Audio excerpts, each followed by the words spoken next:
ಜನತಾ ದಳದಲ್ಲಿ ಮಾನ್ಯ ಮುಖ್ಯಮಂತ್ರಿಗಳು ಜನತಾ ದಳದಲ್ಲಿ ಇದ್ರು, ಮೊದಲು ಅಧ್ಯಕ್ಷರಾಗಿದ್ರು ಕೂಡ, ಮತ್ತು ಅವ್ರನ್ನ ಹೊರಗಡೆ ಹಾಕಿದ್ರು. ಆದ್ರಿಂದ ಅವ್ರ ಏನೆಲ್ಲ ವಿಚಾರಗಳಿರುತ್ತೆ ನಮಗದೇನು ತಿಳಿದಿರಲ್ಲ, ಅದ್ರ ಬಗ್ಗೆ ನಾನು ಉತ್ತರ ಕೊಡಕ್ಕಾಗಲ್ಲ. ಸಾಮಾಜಿಕ ನ್ಯಾಯದ ಬಗ್ಗೆ ಸಿಎಂ ಅವರು ಭದ್ರಾಗಿದ್ದೀವಿ, ಕೊನೆ ಉಸಿರುವರೆಗೂ ಹೋರಾಟ ಮಾಡ್ತೀವಿ ಅಂತ ಹೇಳಿದ್ದಾರೆ. ಅದಕ್ಕೆ ಕ್ರಿಕೆಟ್ ಕೊಡುವಂತ ಕೆಲಸವನ್ನು ಈ ರೀತಿ ಮಾಡ್ತಿರೋದು ಎಷ್ಟು ಇಷ್ಟ ಅಲ್ಲ. ಮುಖ್ಯಮಂತ್ರಿಗಳು ಸಾಮಾಜಿಕ ನ್ಯಾಯದ ಬಗ್ಗೆ ಬದ್ಧವಾಗಿದ್ದಾರೆ. ಇಡೀ ಜೀವನದಲ್ಲಿ ಅವರು ಅದ್ರ ಬಗ್ಗೆನೆ ಆ ಐಡಿಯಾಲಜಿ ಮೇಲೆ ಅವರು ರಾಜಕಾರಣ ಮಾಡ್ಕೊಂಡು ಬಂದಿರೋದು. ಹೊಸದಾಗೇನು ಅವ್ರು ಮಾಡ್ಬೇಕಾಗಿರೋದೇನು ಇಲ್ಲ. ಅವರು ಹಿಂದಿನಿಂದಲೂ ಕೂಡ ಸಾಮಾಜಿಕ ನ್ಯಾಯದ ಪರವಾಗಿರ್ತಕ್ಕಂಥವ್ರು. ಅವರ ರಾಜಕೀಯನೇ ಅಡಿಪಾಯ ಸಾಮಾಜಿಕ ನ್ಯಾಯದ ಮೇಲೆ ಮಾಡ್ಕೊಂಡು ಬಂದಿದ್ದಾರೆ. ಹೊಸದಾಗಿ ಅವ್ರೇನು ಇವತ್ತು ಮಾಡೋದೇನಿಲ್ಲ. ಹೋಳಿ ಹಬ್ಬ ಬರ್ತಾ ಇದೆ, ರಂಜಾನ್ ಕೂಡ ಒಟ್ಟಿಗೆ ಇದೆ. ಒಂದೊಂದು ಕಡೆ ಒಟ್ಟೊಟ್ಟಿಗೆ ಆಚರಣೆಗಳೇ ಘಟನೆಗಳಾಗುವಂಥದ್ದು. ಏನ್ ಪ್ರಿಕಾಷನ್ ಅಲ್ಲ, ಈಗಾಗಲೇ ಅದಕ್ಕಾಗಿ ನಾವೆಲ್ಲ ಸೂಚನೆ ಕೊಟ್ಟಿದ್ದೇನೆ. ರಂಜಾನ್ ಹಬ್ಬದಲ್ಲಿ ಆಗ್ಲಿ, ಹೋಳಿ ಹಬ್ಬದಲ್ಲಾಗ್ಲಿ ಯಾರು ಕೂಡ ಕಾನೂನು ಕೈಗೆತ್ಕೊಳ್ಳೋಕೆ ಅವಕಾಶ ಕೊಡಬಾರ್ದು. ಸ್ಮೂತ್ ಆಗಿ ಆಗ್ಬೇಕು. ಹಬ್ಬ ಆಚರಣೆ ಮಾಡೋದೇ ಅದಕ್ಕೆ. ಹಬ್ಬ ಸಂತೋಷದಿಂದ ಆಚರಣೆ ಮಾಡಬೇಕು. ಅದನ್ನ ಬಿಟ್ಟು ಬೇರೆ ರೀತಿಯಲ್ಲಿ ಆಗ್ತಕ್ಕಂಥದ್ದು ಅವಕಾಶ ಇಲ್ಲ, ಅದಕ್ಕೆ ಅವಕಾಶ ಕೊಡೋದಿಲ್ಲ. ಅಲ್ಲ, ಅವರು ಈಗ ಷಡ್ಯಂತ್ರ ಇದೆ ಅದೆಲ್ಲ ಲೋಕಾಯುಕ್ತದವರು ನೋಡದೆ ಮಾಡಿರ್ತಾರ.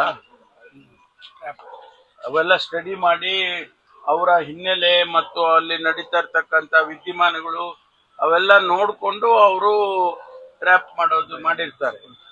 ಮತ್ತು ಮುಂದುವರೆದು ಅದು ಅವರು ತನಿಖೆ ಮಾಡಿ ಕೋರ್ಟಿಗಾಗ್ಲಿ ಮತ್ತೆ ಅದು ಕಾನೂನು ಪ್ರಕಾರ ಏನ್ ಕ್ರಮ ತಗೊಳ್ಬೇಕಲ್ವಾ. ಅವರು ಲೋಕಾಯುಕ್ತದವರು ಸುಮ್ಮನೆ ಮಾಡೋದಕ್ಕೆ ಅನೇಕ ಸಂದರ್ಭದಲ್ಲಿ ಅವ್ರ ಮೇಲೂ ಕೂಡ ಹೇಳ್ತಾರೆ.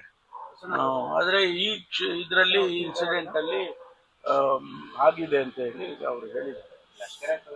ಭಾರತೀಯ ಜನತಾ ಪಾರ್ಟಿಯವರು ಯಾವಾಗಲೂ ಕೂಡ ಭ್ರಷ್ಟಾಚಾರದ ಬಗ್ಗೆ ಎಲ್ಲ ಪಾಠ ಹೇಳ್ತಾರೆ.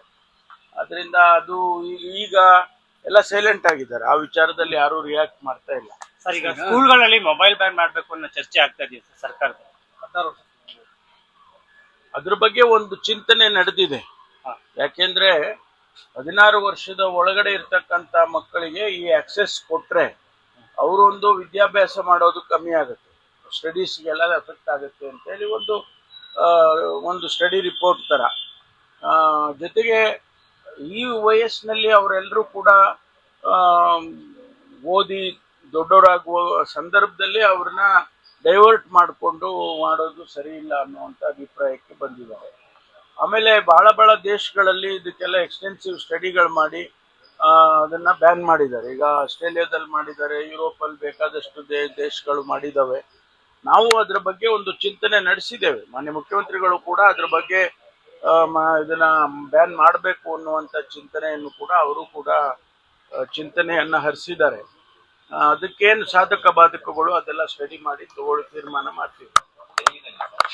ವಿದ್ಯಾರ್ಥಿ ಚುನಾವಣೆ ಮತ್ತಷ್ಟು ಸುದ್ದಿಗಳಿಗಾಗಿ ನೋಡ್ತಾ ಇರಿ ಪಬ್ಲಿಕ್ ನ್ಯೂಸ್ 24x7. ಇದು ಸತ್ಯದ ಧ್ವನಿ.